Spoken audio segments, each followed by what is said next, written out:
Hey, everybody. I'm so excited to be doing this. Let me first say that I want to wish all the fathers who are listening, who are out there, a happy Father's Day. Again, I'm Whitney, and this is Ladies Takeover Empowerment Podcast, and we are having our Father's Day edition. This is so exciting. We did this last year and it was a hit. It was requested for it to come back. So that's why we're doing it. Please know that we are all about helping people to succeed and to become the very best version of themselves. That's why we're here. And so we have some special guests. I'm super excited for them to join on today. And the first person that I'm going to introduce to you, I have known him my whole entire life. He is such an amazing father to his three children, and I'm going to have him join in and he can tell you all just a little bit about himself, whatever he'd like to say. But please welcome none other than my brother, Mr. Restin Jackson. Hey there. Hey, what's going on? Nothing. I'm so happy that you joined us. How are you? Good. Thanks for having me. So glad to You are be so here. welcome. Yeah. So tell everybody just a little bit about yourself. Um. Well, I am your brother, Restin Jackson, and a little bit about me. I've been married. Let's see here. I've been married going on. It'll be 14 years in January, and we have three beautiful kids. I have a son who's 13. Daughter who's Dylan, daughter who's 11. Matter of fact, be 12 next month. Wow. Kaylin, and then my youngest Ryan, who is 8. And so, yeah, I minister of music, gospel artist. I have a few records out, new music about to come out as well next month. And so, just glad to be here. You know, I love being a dad, love being a father. So, when the invitation was given, I definitely wanted to be a part. I appreciate it. It looks like you have a background in schoolwork. Is that from your kids or is that from Yeah. teaching? Nah, that's Ryan. So Ryan likes to he wants to be an artist, or that's one of the things he wants. And so he draws pictures and different things like that. Let's see. This one says, "I love you, number one dad." So it's like a picture of a like a what do you call it, trophy. Then it says "Kiss me every day" on it, and then I had asked Ryan. You remember I was trying to do a logo, um, and still need a logo for my record company, but I was trying to do a logo with a cartoon character. And remember, I said I wanted the world as the Oh head. yeah. Mm-hmm. Yeah. So he heard me talking about it, and he literally went home that whatever day that was and drew the picture. It was like, "Daddy, here I made this for you," or whatever. So That's so that's what the sweet. picture is. Yeah. So it's pretty cool. So if you had to pick one of your kids that is most like you out of your three, who would you say and why? Probably Kaylin.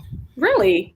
Yeah, cause she beats her own drum. She is not really phased by what other people think or what people say.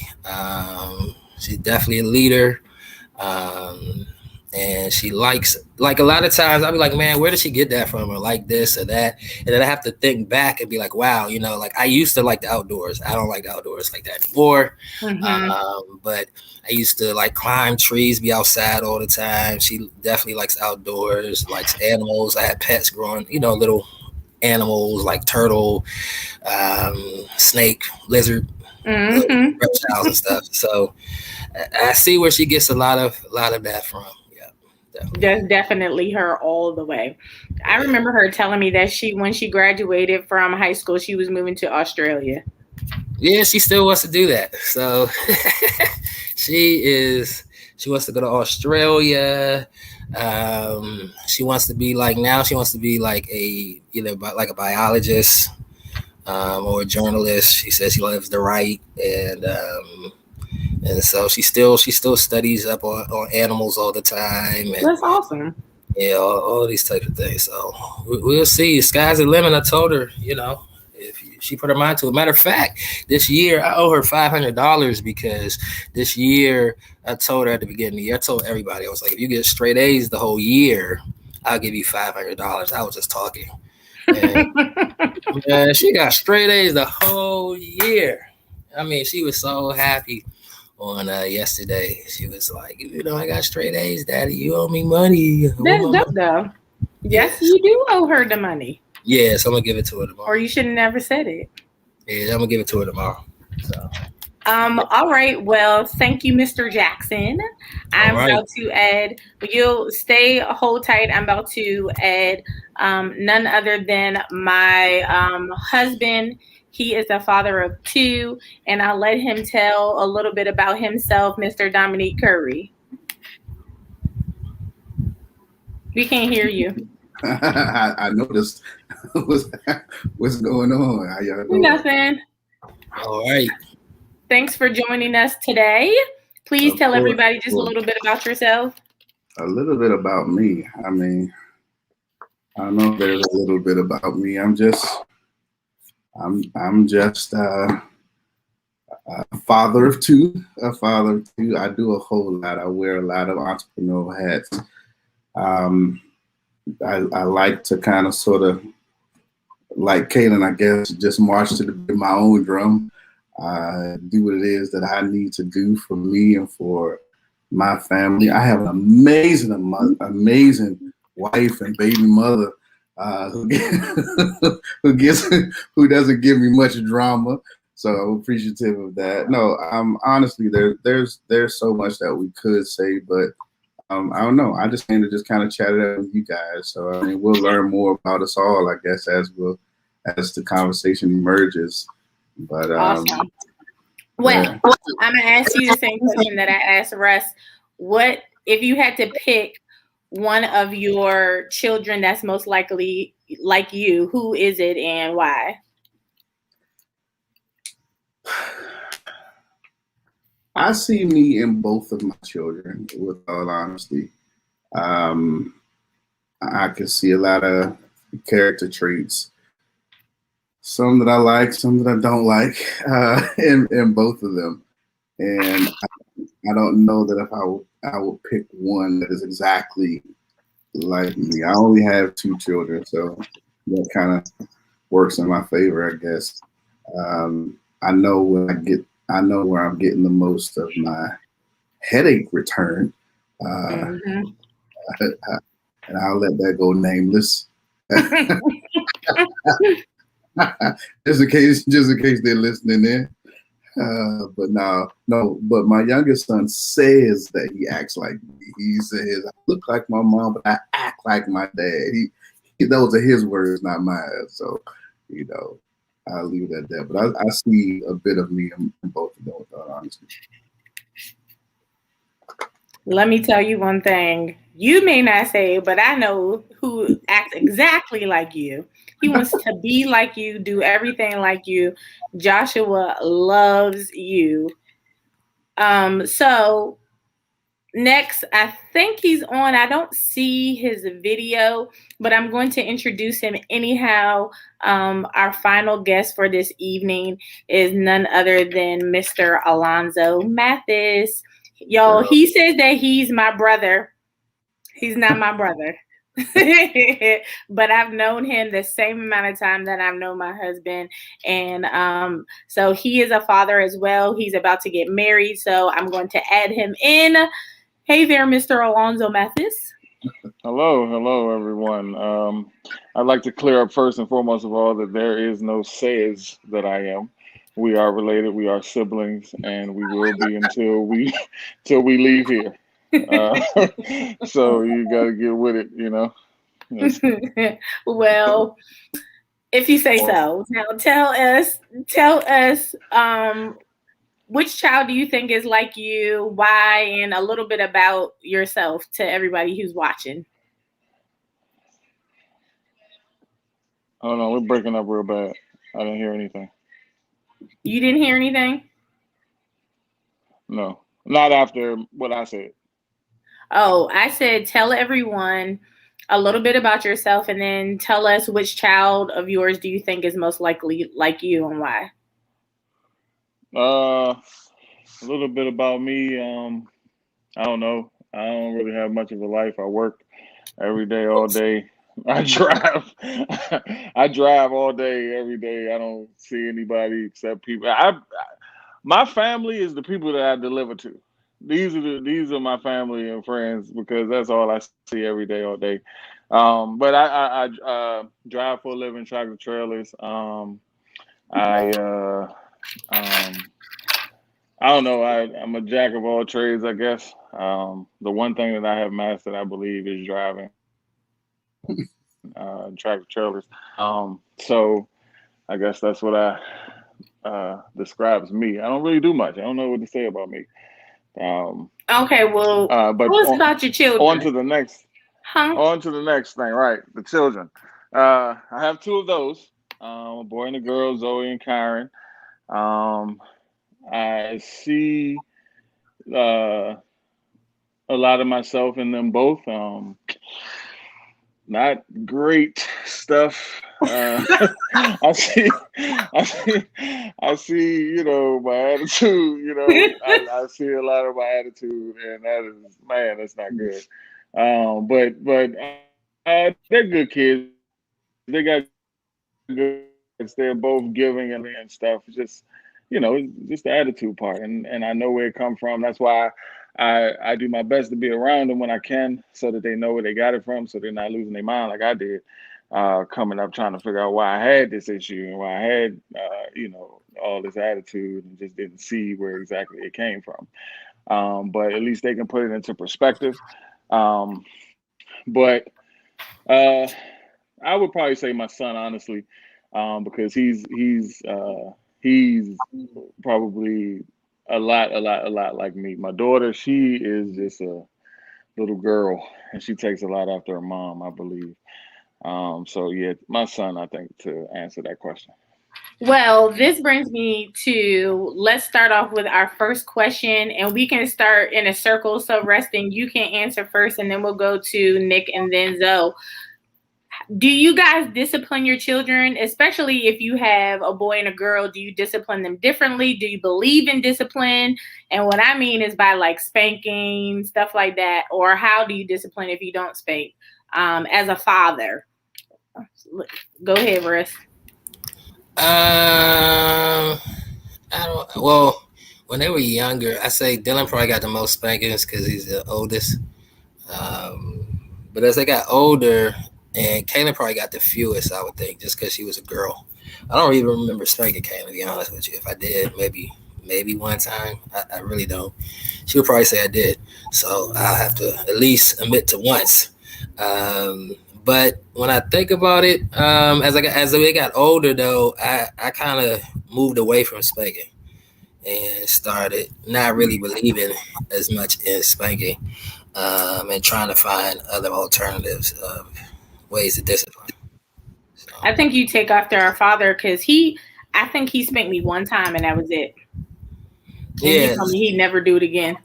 That's her story, huh, Russ? yeah. I don't remember her getting spanked. I was the one that got all the whoopings. All right. So, That's what I'm saying. That's what she got. Right. But me, I got tore up, man. So, but I mean, I didn't know. To me, I just did what I grew up and learned, and then as I started getting older and just looking at other and reading different material, like I said, I kind of moved away from that and tried a lot of different alternative methods. Okay. Like, what do you do? I mean, basic stuff. Nothing real hard. Like You mean you don't do nothing at all? No, I mean, like I'll ground them. They get grounded. Might take away, things that I know that they really like, and enjoy doing. Um, Sometimes it just depends on what the infraction is. You know what I'm saying? And the length of the punishment. So Yeah, I got you. yeah. Well, do you agree with that, Nick? Do I agree to what? with different types of methods of discipline? Are we all for the spankings? No, absolutely. I believe in different methods of discipline. Now, the truth is that I talk a lot of trash to my children. I threaten them. I'm a break. I threaten you. I told my child when I knocked the stripes off your shirt. I knock you out your skin. I threaten them. I got some threats, man. I got some threats. and my kids, man, they're honestly, I just be honest, they're really good kids. Surprisingly, they're really good kids. At least from what I know, you know what I mean? Like if they do something, there's just two things that they can do that crosses the line with me. Like I am big on trust. That is a gift that I give you that I don't want you to mess up. So two things I don't play. I don't play lying and I don't play disrespect. If you lie to me, I don't know when to believe you. So they may have gotten some lashes for lying or being respectful. You know what I'm saying? Like that drives me nuts. But they're not really disrespectful children. They're not bad kids. So like it'll probably take a lot for me to really do something. And they've got me share, don't get me wrong. They both got some spankings. But they never get what I got, man. I got beatings, you know what I'm saying? So there's spankings and there's beatings, you know what I mean? Like, I'm not saying it was abusive, but some of that stuff is questionable. But They may say differently. Nah, it's cool. Like, but I know I earned it, right? Like, I think about some of the stuff I've done. Like, I was just wild. So, like, you know what I mean? Like, one son, he's 15. This dude don't want to do nothing. Like, I mean, I'm glad, but like, he's doing nothing that I wanted to do at 14, 15. Like, I was with all of my older cousins and brothers and friends. You know what I'm saying? Like, just want to do whatever I wanted to do. Like, it's cool. Like, he's kind of cool if he just by himself. So, and then my children, man, like, you know what I'm saying? I love them. Don't tell them, man. But they soft. Like, you can say something to them and then they hit crying. I'm like, man, you crying. You know what I'm saying? Like, I yell, I raised my voice loud enough. It got dead. You know what I'm saying? Like, it's so they're really they are really different children than I know I was. So they're not really deserving of a lot of the lashes or what have you. Now, they'll probably say it differently because a lot to them, 1, 2. Well, I think I can count on one hand the times that I probably beat them both, you know, in their lifetime, and have. I don't think they deserve a bunch of whoopings, you know what I'm saying? But do I believe in it? Absolutely, I do believe in it. I do believe in it. I believe in correcting them. But you asked about disciplining them. I don't think that that's the only way to discipline a child. I think that you can teach them discipline. You should show them discipline. You should, you know, raise them up and show them what they ought to be. And so I think that they do a really good job of exemplifying the character that I desire. I mean, most I got fussed at them about is like, now my young son, he used to always want to be fresh, just like, all right, I want this, I want that. Older son, man, he don't care. He couldn't care less what you think about him. You know what I'm saying? So like, it don't matter. Don't shake him. Don't move him. So I believe in discipline, but I believe in spanking, but I'm blessed to say that I haven't had to do a lot of it with my children, period. And I don't. I threaten them and they kind of straighten up. You know what I mean? So that's the more elaborate. Well, I'll pose this question to you. Melissa says, what are other ways that you discipline besides spanking? And do you think that you became softer after you had your first child? Who, me? I guess all of y'all. I don't know. I never become soft. Like I'm not, so no, I don't think I became soft. I think that there's multiple ways to discipline other than, I mean, take what they want. I mean, do they want their butt still firm and not soft? Yeah, they want that too. But no, take what they want. Take the things that they really like. I mean, these kids now, like these jokers sit in front of the TV, but they sit there watching YouTube or playing something, or you know what I mean? Take that stuff from them. I mean, that gets them sick. I mean, they can't watch TV for a day or two or a week, or got to stay away from YouTube or whatever they be into. I mean, these jokers will go crazy, man. Gaming and all that other stuff. Do that enough, and let them learn to live with watching that wall. They'll see. Not the wall. Zoe, so here's a question I have for you. The question is why do fathers get a bad rep? Fathers or black ones? What? I mean, because I don't know. I think that there might be a difference, but I mean, I guess I don't know. The answer is generally, they get a bad rep maybe because of not being around, of not if they are around, not being involved more than maybe taking care of them financially or something like that, not spending time with them or showing them right and wrong, stuff that they may have grown up and done the wrong way. They might be still showing, their kids that same thing, maybe not intentionally, but the way that they're still acting and growing in their own life, they're showing their kids how to become that same thing. So that can leave a bad taste in people's mouths that are looking from the outside in. What do you think, Restin? Yeah, man. I definitely agree. There's just a lot of men that, for whatever reason or another, choose not to necessarily step up to the plate and aren't involved. I know somebody personally, that I'm very disappointed in, and thought he was a friend of mine. Don't you say no names on here, Restin. But I wouldn't do that. But a friend of mine who did. Fill it out. Nah, man. What? But like, like when people do dirty stuff like that, like have babies and then they try to go off and hide. Like this joker went to another state. How you gonna leave state and go to another state? Then on top of that, you got more than one baby. You got multiple babies. Like you got multiple babies. It did. You on top of that, you cap it off by going and getting married. How you gonna go and get married with the baby with another woman who you just had a baby with? But you didn't marry the other ones. You ran from them. It's weird, man. But that's why fathers get a bad rap. Because you know what I'm saying? It's like when you have stuff like that going on, man, it's crazy. So I can only imagine, but I think I choose personally fatherhood for me. I mean, there's no better thing than being a daddy. No better thing than having your kids. I mean, walk in the door.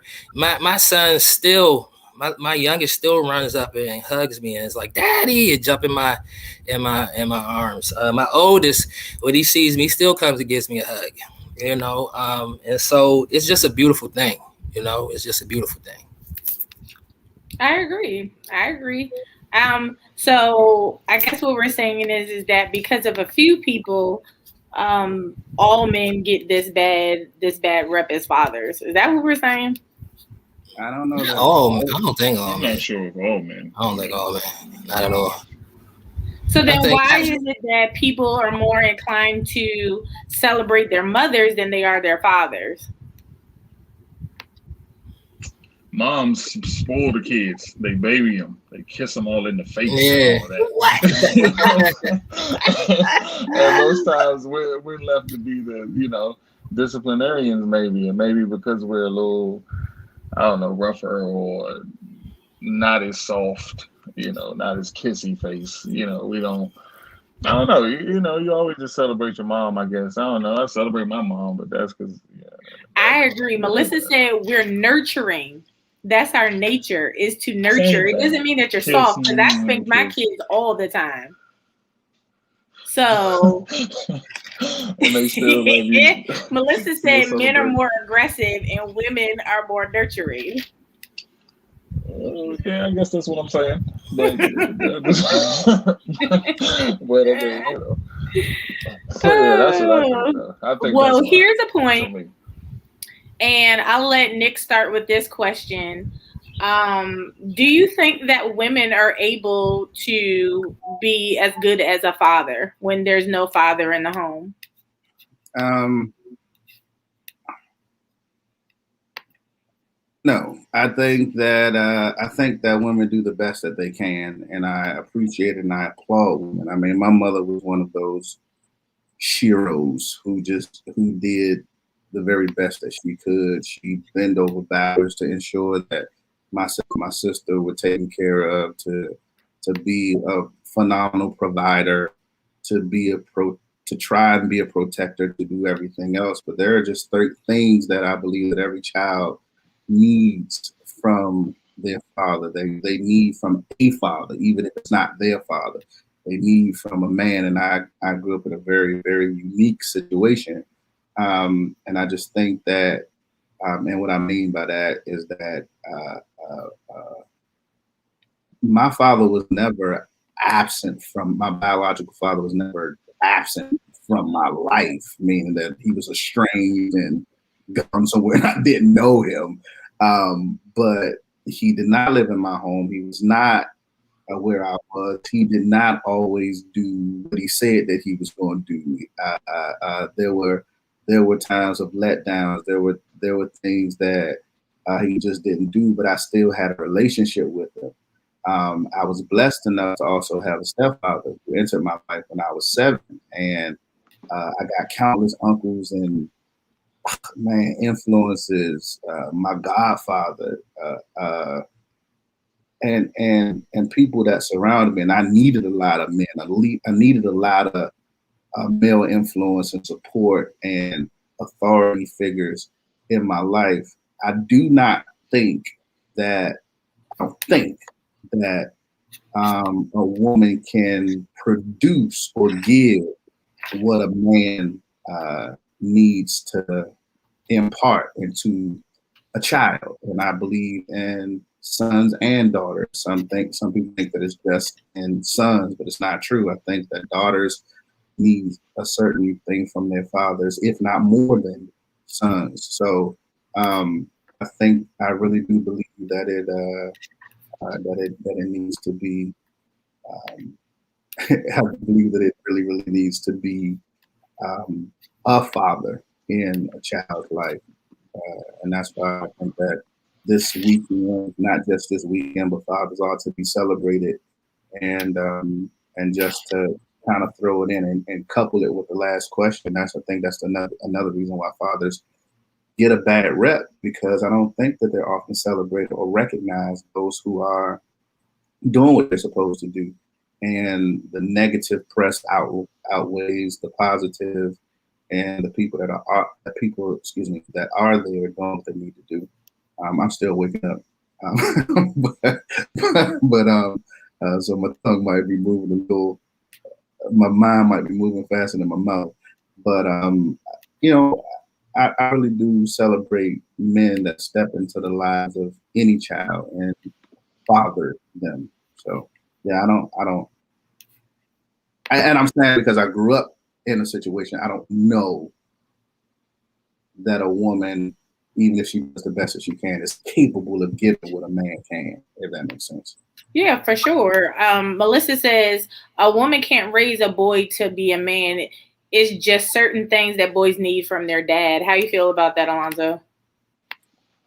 I agree. Kind of just to piggyback what I was saying before, just you know, when we grew up, it was a little different. They're facing, some things that might be a little worse now than when we was coming up or whatever. Like they were there, but it's like they more like out there now. You know what I'm saying? So like if you trying to teach your son to be how you were in the same situation, but in different times it may not work. So you may be, pushing them to be, hurt or something like that. But, if they don't, I just think that is true. We need to be there.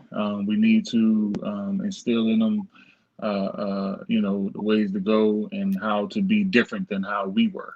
Uh, how to be better than we were, so that they can be better than we were. Like Nick says on a lot of occasions, have their floor be our ceilings. Was that right? Their floor, no, their ceilings be our floor. Yeah. Yeah, right. Yeah. That's it. But yeah, we wanna just make them definitely better people than we were, because we have the experience. So they're growing up, and if we can impart in them what we've already learned the hard way, we can make it easier, an easier time for them growing up. Yeah, I mean, Summer, she said that there's some deadbeat moms who are out here that they're just as bad, you know what I mean? And I think that when it comes to this situation, some people learn how to make lemonade with lemons, because what do you do if you don't have a father or a father figure there? The woman just steps up and does what she has to do. Now, I do think for sure that when it comes to discipline and things like that, that at times it does help to have a man there. It's something about their voice and the authority that they carry, that's why you don't have to spank most of the time, because they can just get shook just from looking at you. And I know for sure when my father would say something, I would just cry. I didn't need to be spanked. And I think that that's the part that people are missing, is that authority figure of a man in their life that carries with their voice. I don't know what it is, their tone. I don't know. But like, if as soon as I can be fussing with my boys, and as soon as I say I'm going to tell your father, they straighten up immediately. And he don't even spank them. That's the thing. But I do want to see if I can kind of say something to that, because it's got to be more than just that, right? Like, that's one of the things that I think used to upset my father. So, and I didn't learn it until I was an adult, but we would talk, and he said, one of the things that I stopped your mom from doing early on was calling me when there was something wrong. So that's how you end up having children prefer their mother over their fathers, because we want to the necessity for a father in a child's life to discipline and authority and rules and hardship, when that's not even the case. I think that boys need men in their lives. I think that girls probably more than boys need to have a man in their life that they can actually be influenced by, because you know what I'm saying? Like, just the examples, their presence, their examples, somebody teaching them what a man can teach them, showing them what a man should be, showing them how a man should treat a woman, showing them how a man should handle children. It's not just about being a disciplinary, you know what I mean? Like, and I don't want to relegate men to the discipline corner. You know what I'm saying? Like, that's the only reason why boys need men in their lives, or girls need father in their lives. Is more than that. It's so much more than that. It's about the example that they set. You know what I'm saying? It's about the way they carry themselves. It's about the choices that they make, and they need to see another man in their lives doing that they can gravitate toward as a father, even if you don't necessarily have a man. And I'm not telling every woman to want a man for that just to raise your children, because every man ain't lay down to have your children with you. You know what I'm saying? So, but on the flip side, I mean, that doesn't mean that you don't know man. I mean, I think my mother did a great job at beckoning her brothers, you know what I'm saying, or whoever it might be. I mean, my uncle came and disciplined me in school, in front of my class. You know what I'm saying? My father didn't do that. My uncle sure did. You know what I mean? But I mean, stuff like that. I'm just saying, like, but I learned manhood by a host of men, and that is what's important. And it's not just discipline. Is all I really wanted to kind of sort of hero. so that y'all don't just make us the aggressors. And Oh Lord. we the ones you call when they problematic. Nobody say that. When they peaceful, we don't need you. You know what I mean? Nah. No one said that. That's why they don't like it. That's why fathers get a better rep. Nah, Yeah, man. no. First of all, you can't be there and not be there and disciplining at the same time. So that's not what I was saying. I'm not saying that's what you were saying. I was just saying in general, you know what I'm saying? I'm just I got you. Well, if that's the case, then for those of you who have girls, and I think that this is important because Melissa made a comment and said that girls look to the wrong thing when their dad is not active. But I'll submit that there's some people who have fathers in their life, and because they're all one way or the other, it causes problems too. And so how do you feel about being sensitive? I think that there needs to be a side of a man where they are loving, where they're showing their child emotions, normalizing it instead of being hard and telling your kids don't cry. I think that there's a part of you that the kids need that sometimes is missing. What do you think about that, Russ? Yeah, I definitely agree. I think that love is really important. And for me, it's really what made me and my father's relationship really really special, because when I was younger, to me, he was like a disciplinarian. And as I got older, it was his love that really captivated me and really caused us to become very, very close.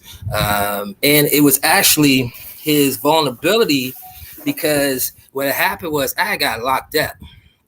And man, when I got locked up, I was like, dang, man, I got locked up. Well, I know one person I'm not calling. So I sat there, and at the time I called Stacy. I was like, Stacy, I need you to come get me. Because she had got locked up too. But they didn't lock her up. They let the women go. So they let the girl go. And the guys, we got locked up. So I was like, Stacy, come back and get me. So I don't know this story. When did you get locked up with Stacy? Well, she didn't get locked up. She was with me, but she didn't get locked up. They took me. Yeah, it took me and our buddy, our friend at the time. It was Antoine. It was me and Antoine. Oh. Yeah. And so what happened is that when she came and got me, I figured, well, okay, at some point I had to tell my dad, because I had to go to court. You know what I'm saying? And so when I had to go to court and I told him what happened, this joker started crying. And he was like, man, that he was hurt, because he was like, man, I'm your father. And he was like, if anything happens to you, I want you to come to me, And I was like, man, I thought you were going to kill me. And he was like, man, I'm here for you, I love you, and so on and so forth. And that's when I realized, like, I could go to my father pretty much about anything. But before that, growing up, I was scared. And I see, like, I think Melissa put in the comments, what's one thing you did do or didn't do to make sure sure you do with your children? Well, that's one thing. It's so, like, I try really, as they've been young, to be like, look, even though it don't really work right now, because but I try to tell them, like, look, you can tell me anything. I'm your father. You know what I'm saying? Anything happen, you do anything, like, you need to call me. I'm the person. I'm here for you. You don't have to worry about getting in trouble or think that this, that, the other. And I'm sure, like Nick said, I got really good kids. So, they don't really give me no heartache, but I definitely try to make sure that they know that I love them and I'm here for whatever they need. What about you, Alonzo? Do you show your softer side? Well, I beat my kid. Is CPS on here? Or what do they see? What? The child protective center? No. Because I beat my kids up early, 8 months, 10 months. I wanted to get them early, get them early. What I'm saying? Anything happen, you do anything, like, you need to call me. something happened. What do you mean you wanted to get them early? What are we talking about here? Yeah, I had to, if you get in there early, it was this comedy thing that Nick showed me. But I'm not really going to get into that. But the fact remains that I wanted to get in there early, get their attention right away, early, to establish my position and role in their life. And maybe one day, if I did get soft, that it would, still be effective. So, like Nick said, he said, he knocked the stripes off or knocked them out of their skin.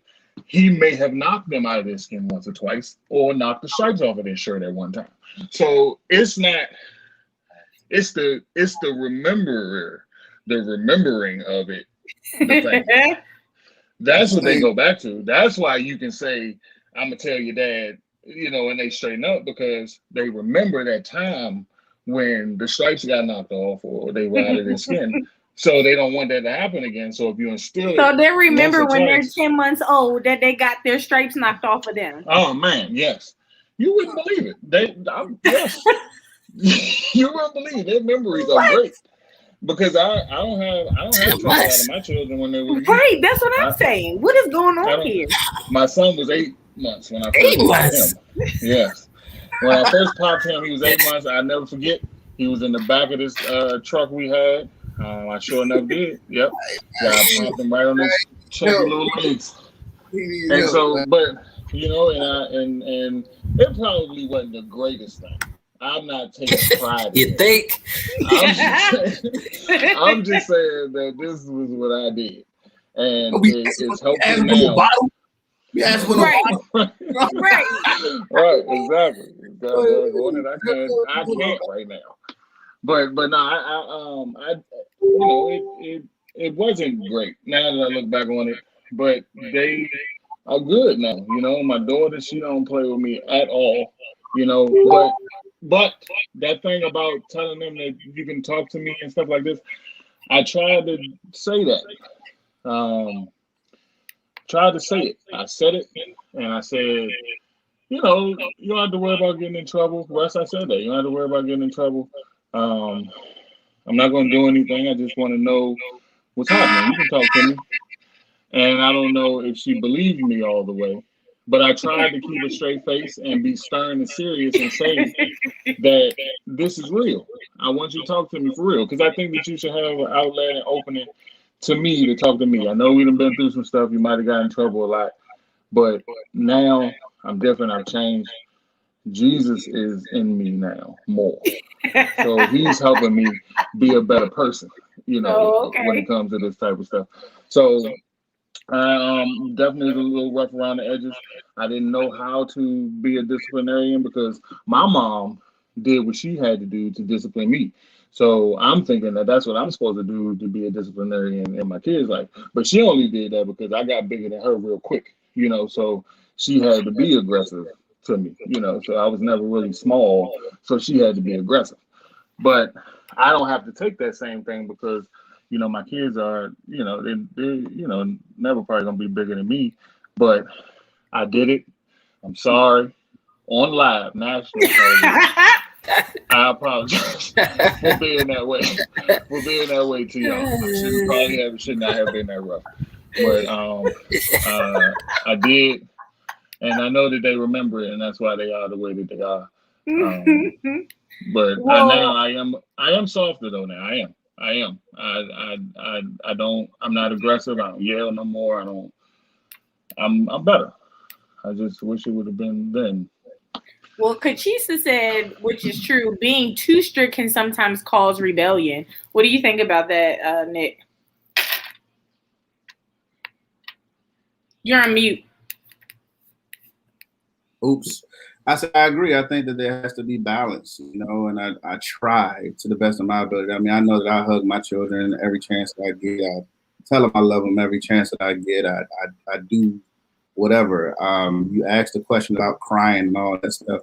I'm not opposed to crying. I think that you got to pick reasons to cry. I'm not a fan of anybody just sitting around crying, just for nothing, just over and over, just crying. I mean, I'm pretty confident that I probably wouldn't be your husband today if you looked at every 5 minutes I'm crying and I'm just sitting there crying about something. I mean, I'm a grown man. Like I'm not that's not for nothing. I mean, there's reasons. There are reasons to cry. There are reasons to display that emotion. But I want to teach, I want to train, I want to develop, I want them to be men. And however, I know that that word is being defined all kind of ways now, but I'm just saying I don't. You're not going to say I lost my ball, and then you sit crying, and somebody say it's okay to cry. He lost his ball. Man, he's 36 years old. What you talking about? You know what I mean? Like I'm just saying, like there's reasons. There are reasons to cry, and I don't know that I make the rules on the reasons, but I'm sure it's going to help mold that. And it's not at all being too strict. And I know that I deviated just a bit from the question. I do, but I wanted to kind of sort of also answer what you were asking. I do agree that you can be too strict, and that could cause children to rebel. And so I think that as a father, you have to find balance. They got to know that you care, because one of I later learned that John C. Maxwell said it, but I learned it from your father that people don't care how much you know until they know how much you care. And I think that also goes, that lies true even in our families, with our children, with the people that we deal with in our home. So, yeah, I agree with what you said. I really do. Well, Lady Jackson said, why don't men train their sons to become good husbands when they grow up? Who said they don't? Because of it. But that's that seems subjective, because a good husband, like for one person, that's a good husband to another lady is not a good husband, Right. So, and truth be told, I really think that women that are in the church have even more, if you want to call it standards, or more like stuff on their list. What? So what do you mean? Yeah, so for instance, like if you're dating somebody that's in the church, right, and don't let you be in the church too, then there's a certain expectation that you're supposed to be like a man of God. All right. Yeah. Let's say, so what I'm saying is, so if something was to happen or whatever, then that kind of dynamic kind of exists, that say if you were not in the church and out in the world, you may not have that some certain criteria and dynamics that could cause certain tension. That makes sense? I get you. You know what I'm saying? So for instance, like, I think that you guys are all saying you because you don't want people to have standards. What's wrong with standards? No, but have you, I'm not saying you ever did this, but have you ever heard a woman say something like, man, I thought you supposed to be a man of God? I do say that. So yeah, so what I'm saying though is that I think that sometimes those types of things are disrespectful and can be taken in a disrespectful manner. And I don't know how we got off on this, but you said it. No, I'm just saying I'm just saying, like, you wouldn't get that if you weren't dating somebody in the church. They wouldn't be like, hey, you're not a man of God. You see what I'm saying? So you could do something on how you represent yourself. If you tell people you go to church and they out in the world, they do it more than people in the church. They be like, oh, I thought you went to church. Yeah, I think you get it more from those that ain't in the church than you do from those that are. I'm saying if both people are not in the church, you see what I'm saying? Not that one is and one isn't. I'm saying like if you're in a relationship outside and that's not a dynamic for you, then you may have less criteria that makes somebody a good husband. You see what I'm saying? So if somebody's in the church, they're gonna, you would think, now that's not always the case, but you would think they're gonna want quote unquote a man of God. And so a man of God has certain characteristics and criteria that adds to the list that maybe someone who's not in the church per se, and they're not going to church, that might not be on their list. They might just want a man to come home and be faithful to them. Or they might just want a man who's going to take care and provide for them, and that makes them a good husband, but they're not faithful. Like there's people that live in relationships like that. So I think when it comes to training your son as to what's a good husband, it kind of varies from different households and how you raised. No, I agree with that. I hear what you're saying. I'm picking up what you're putting down now. Like, but I tell you, man, like sitting in my seat, you would think that that's what church women want. But man, I've seen more women who have not claimed to be churchy or godly expect and want more out of a man than some church women. I have seen, I'm not saying all church women, I have seen church women, the only qualification is that they needed to have been born a male. Like that's that's it. Like you ain't got to have anything. You ain't got to have no job. You ain't got to have no income. You don't got to have anything. As long as you can lay by me and make me feel good. Like that's just it. Like I don't know. So I don't know. Like I've seen that's true both too. Worlds. I've seen both worlds with women. You know what I mean? And I'm just saying, like, so I would just say this, and to your point, that at the end of the day, they want a man in the pulpit with a pistol. Right. So right. So like, it's the standards, man. So like, it's the standards. But to Lady Jackson's question,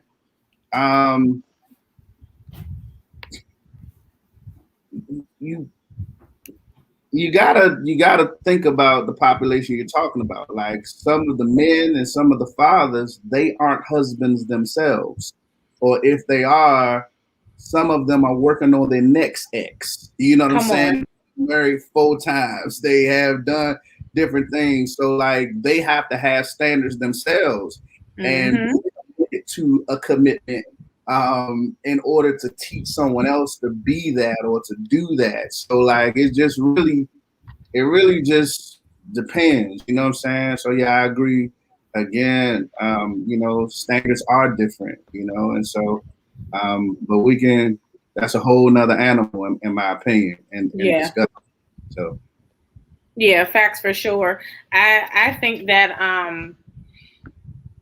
it's hard to speak to something that you don't do. You know what I mean? So if you believe that you're a good father and you believe that you take care of your children, then it's harder to talk to why people don't do something that you have made a decision that you're going to do. Does that make sense what I'm saying? Yeah. I get it, sis. Well, thank you, Alonzo. I get you, sister. Yeah. I appreciate it. Can I just say one thing? Yeah, go ahead. And can you put up Lady Jackson's question? Yeah. So that I don't sound crazy because I might not even be answering it. Yeah. Okay. So all right, so what I was gonna say was just that something I was saying earlier, like just how you act. Like I got a tattoo of my daughter's eyes underneath my arm, and it says, "As I say, not as I do." Right. So when I first got that, my whole thing was that I know everything that I'm doing is probably wrong.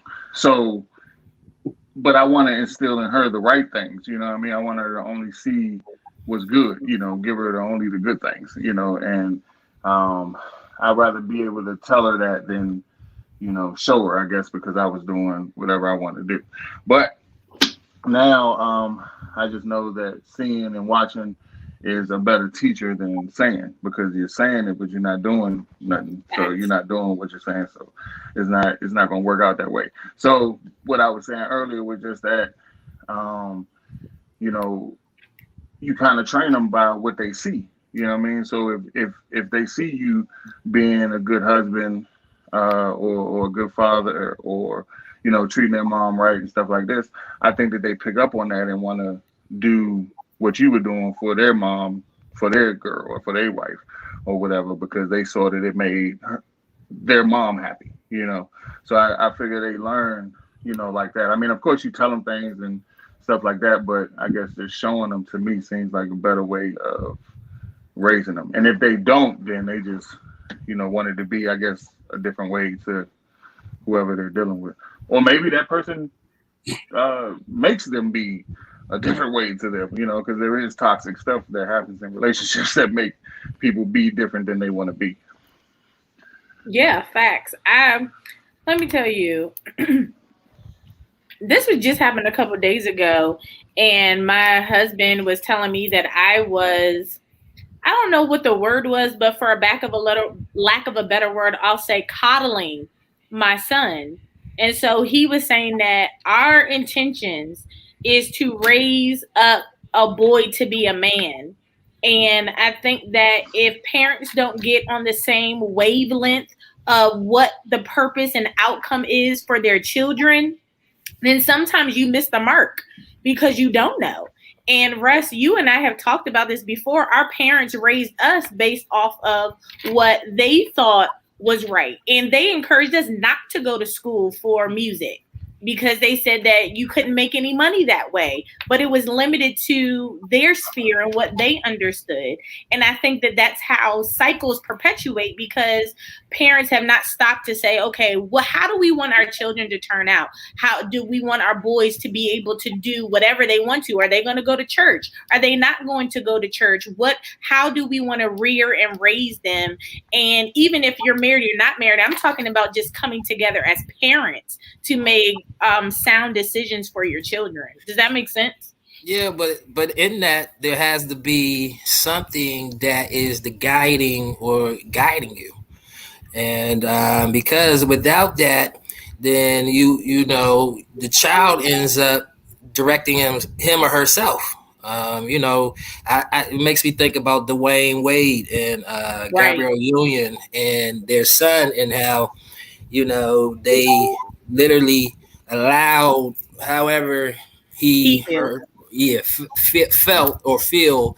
And so I think that there has to be guidance, and that has to come from God, and that as God guides us, and we use Him and Christ as our standard bearer, then I think that we can make much better sound decisions as we're teaching our kids and um, you know what they should and should not know or do. Anybody else? Man, he's on it because I think that's what you run into. Like if there's no God, if there is no rule book, I mean, and it's not to turn this into a spiritual thing, but it is. It's a very spiritual matter that, where there is no king, people do what is right in their own eyes. You know what I'm saying? And we got a world today that wants to accept Christ's cross but reject his crown. You know what I'm saying? And so like they want to receive his salvation, but they don't necessarily want to follow his rules. And so like, and it just don't work that way. You know what I mean? So and that's what we're dealing with. That's really the dilemma in our world, that what do I teach? Otherwise you teach whatever you want to teach. You teach and do whatever you want to do. And the truth is that I know people don't, they might get spooky and scared to study, but satanic doctrine, the doctrine of Satan, what Satan is studying is do as thou wilt. That's the motto. Do whatever you want to do. Praise and worship, saying it's your thing. Do what you want to do. I can't tell you, like that's the doctrine. Like do whatever you want to do. And so, like Russ is saying, man, if there is not something that's guiding you, there's not a standard that you're actually making your rules based upon, then that's what's going to happen. That's exactly what's going to take place. And the children are going to do what they want to do. The parents are going to do whatever they want to do. There will be no voice of authority because they're not following any authority. There's no authoritative voice in their lives as a guide that allows us to do what we need to do in raising our children, nurturing our children, and raising them in some sort of discipline and direction. So where does it come from? Makes sense. Yeah. That makes sense.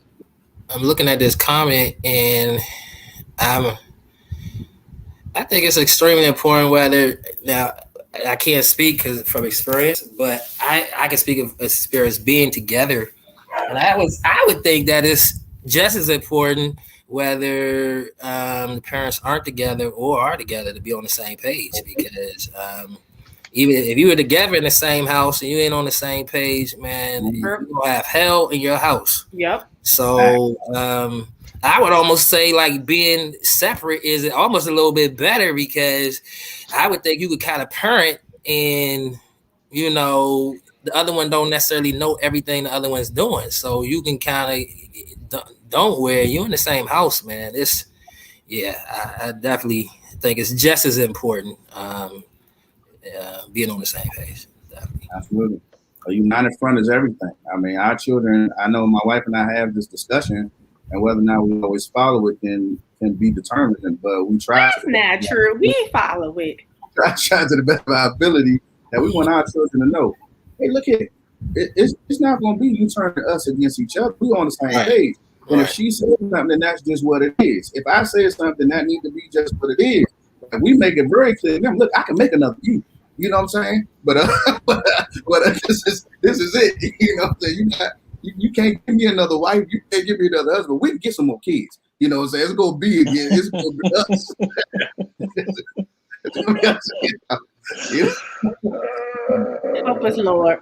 Well, I want to just tell y'all thank you guys for taking time out of your busy schedules. I know all of you are super, super busy. Oh, man, I think this is really good dialogue. Someone else was saying that, like, some of these things, especially as church people, we won't talk about, especially like when we were getting into Russ, where you were talking about or Nick, one of the two, you were saying like women will just take anything. And then there's different standards that women have based off of being in the world and being in the church. And I think those are some things that maybe we could talk about at another time, just to continue the conversation, because I think that people need to hear it. But what I want you guys to do to end up, we'll start with Nick and then we can work our way around, or let's start with Alonzo. We'll start with Alonzo and work our way up. I want you to just kind of give some advice to the fathers and mothers that are listening.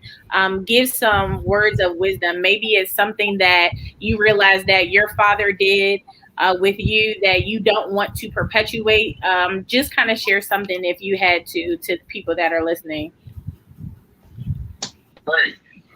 Jesus Christ. What'd you say? Pray. Can you hear me? Yeah. You hear me? Okay.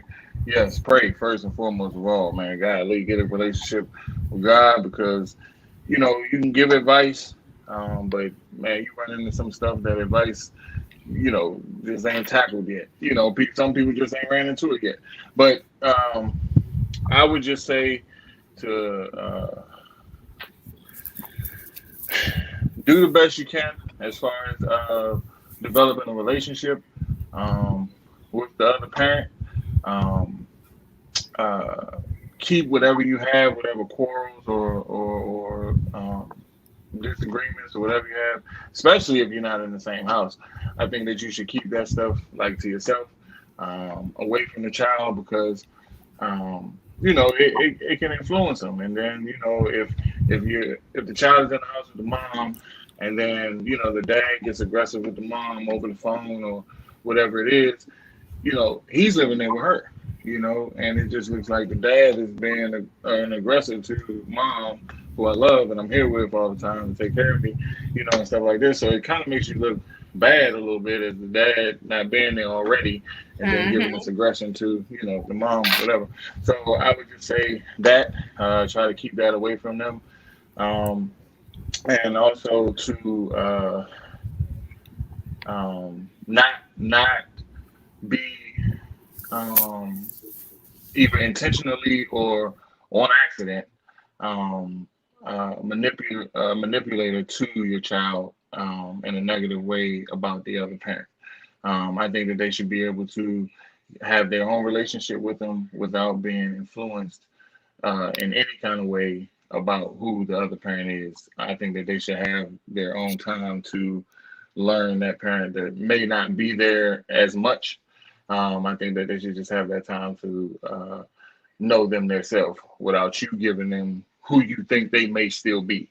Because just because they were a certain way and may be the reason why you broke up doesn't mean that they're still that person, and they're trying to give their child the better part of them and who they are now, and not who they were. So just don't influence them negatively about the other parent. It's hard. That's a hard thing. Having two parents, and I think Chris said it, that parents sometimes forget it's not about you. It's about these kids. And so we end up misdirecting them and misguiding them, unfortunately. Okay, I don't know where Russ went. Nick? Yeah. In closing, I would just really, really encourage people who what's done is already done. So you have children in households that aren't under one roof. That's going to be difficult enough.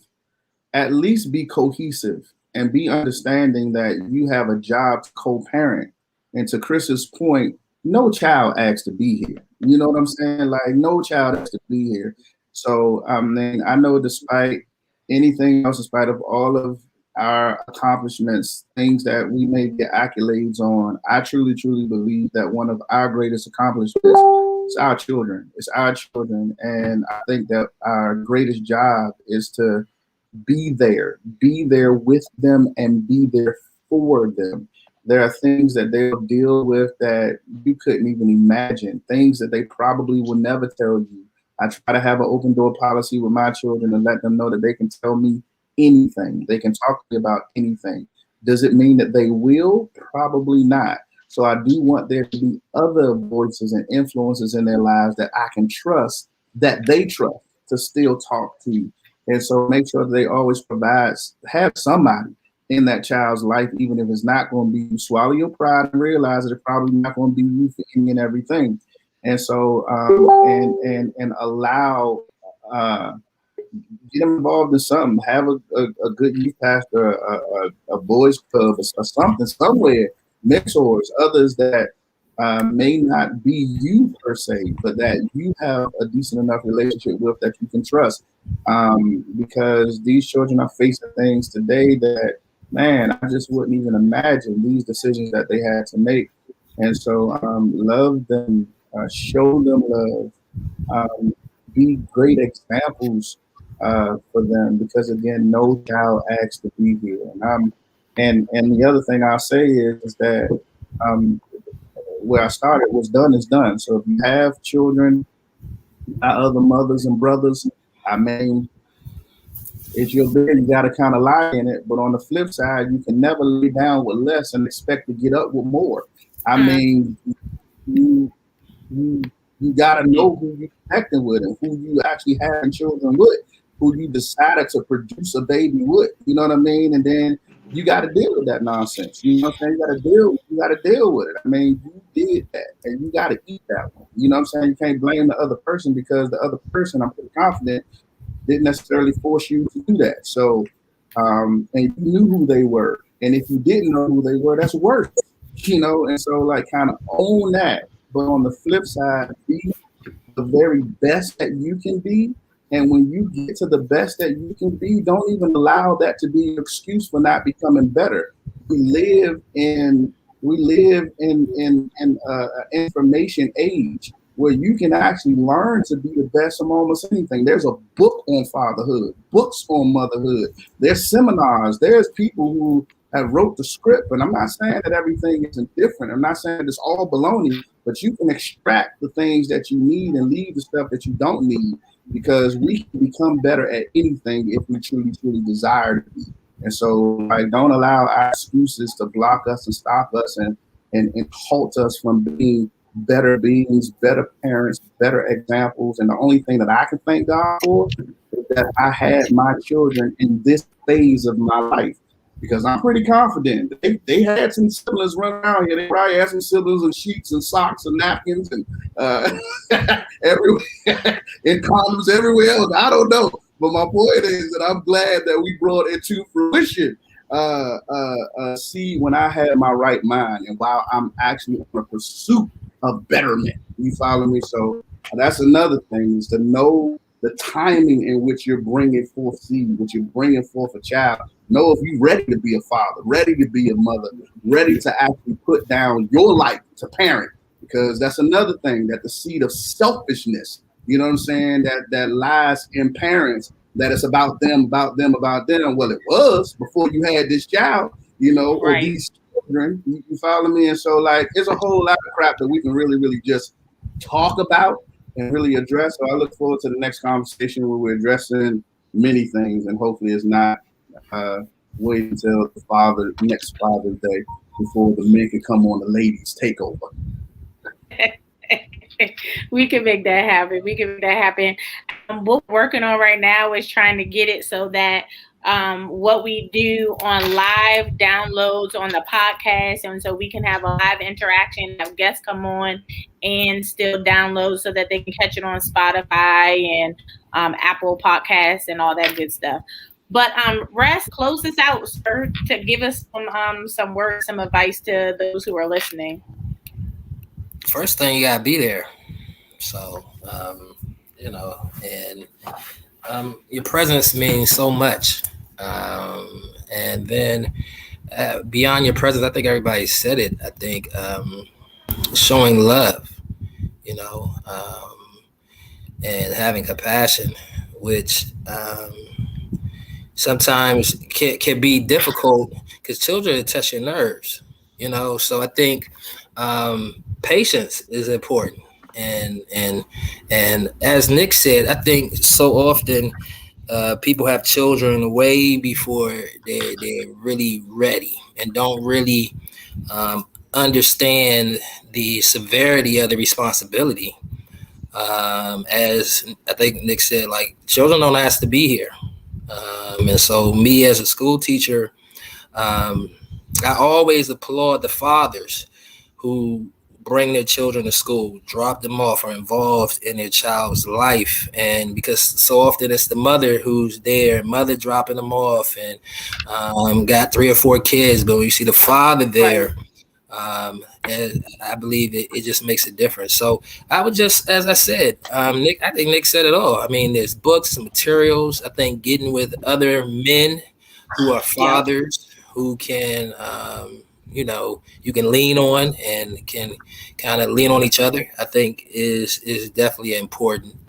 And I'm sure last but not least, as Alonzo said, man, you just got to stay before God and just pray, because each child is different. And so one of the things that I, learned or had to learn was how different my daughter was from my son, from Dylan. And then when Ryan came, it was like, okay, who is this? It's like, where did this guy come from? All right. Mm-hmm. And so to realize that each person is their own self and have their own personalities, own likes, dislikes, and God made each one special. And so, just to be able to celebrate that. And so once again, I just want to thank you for having me on here, and it's been a pleasure talking with each one of y'all brothers, and definitely look forward to doing it again. And we can turn this into a TV show. I'm so glad that everyone joined us. I think that the conversation was fantastic. I think that people enjoyed it. Everyone's saying good job. They're telling you Happy Father's Day, all that good stuff. Absolutely. Happy Father's Day for all the fathers. I seen some brothers chiming in, some family, Jeremiah Hicks, Malcolm D. Williams. When we were growing up, he was just Dwayne, but he's Malcolm. He's Reverend D. Williams. That's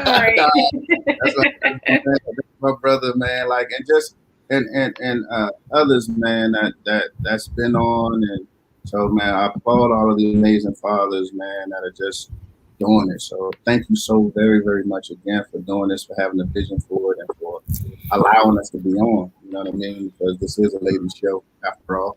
So we appreciate it. And then I applaud you brothers too. They're just phenomenal, phenomenal men. And I appreciate y'all, not because y'all my brothers, but because honestly, I admire the men that you guys are and striving to be. So, Yeah. appreciate it. I want y'all to know that I don't think it's an easy task to be a man. I know that people say women are the strength, but I think that it's the perception and the expectations that the world in general puts on men, especially to be a black man during the is hard. And so we want to make sure that from me and Ladies Takeover that we give you your kudos while you guys are able to hear it. You guys are fantastic fathers, stepping in the gap and doing what you need to do for your children. So we appreciate you all and we thank you all. And before we close out, I just want to share this event. If you guys are looking for some things to do coming up on this Saturday, we are going to be having a men's weekend on Saturday, where they're going out golfing, right, Nick? Absolutely. So we're gonna be down Henson Creek. Meet us down there. Just meet us at the driving range at 10 a.m. And then all those that want to go out and see if they can handle 9 or 18 holes, we'll go and do that right after. So I mean, it'll be cool, a decent experience, especially for those who haven't done it before. You might actually learn the things you love. So yeah, definitely invite everybody out. Just kind of hit us up so we can get a count. But if not, then that's cool too. We'll catch y'all next program. So it's gonna be amazing. Well, awesome. Thank you guys. I love you all. Thank you everyone for tuning in. Again, this was another live episode of Ladies Takeover Empowerment Podcast. I'm Whitney. We love you guys. Peace. All right, peace. Deuces. I'm out.